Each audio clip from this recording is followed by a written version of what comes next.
আপনি কি জানেন আপনার পকেটে থাকা মোবাইল ফোনটি আপনার সকল গতিবিধিকে ট্র্যাক করছে এবং আপনি আপনার মোবাইল ফোন দিয়ে কী করছেন, কোথায় ভিজিট করছেন, আপনার আশেপাশে কী রয়েছে এই সকল কিছুই কিন্তু স্টোর করে অ্যাডভার্টাইজারের কাছে সেল করছে।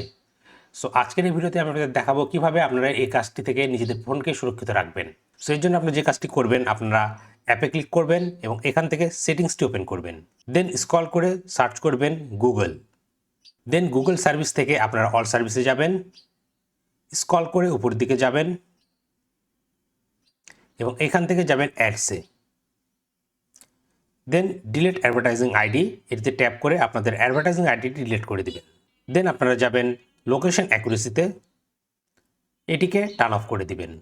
দেন আপনারা যাবেন পার্সোনালাইজিং ইউজিং শেয়ার ডেটা এবং অবশ্যই এই সকল অ্যাপসগুলোকে ব্যাকগ্রাউন্ডে রান করা থেকে অফ করে দিবেন। দেন আপনারা যাবেন ইউসেজ অ্যান্ড ডায়াগনস্টিক এবং অবশ্যই এই অপশনটিকে অফ করে দিবেন। এভাবে আপনারা আপনাদের মোবাইল ফোনকে নিজেদেরকে স্পাইং করা থেকে সুরক্ষিত রাখতে পারবেন।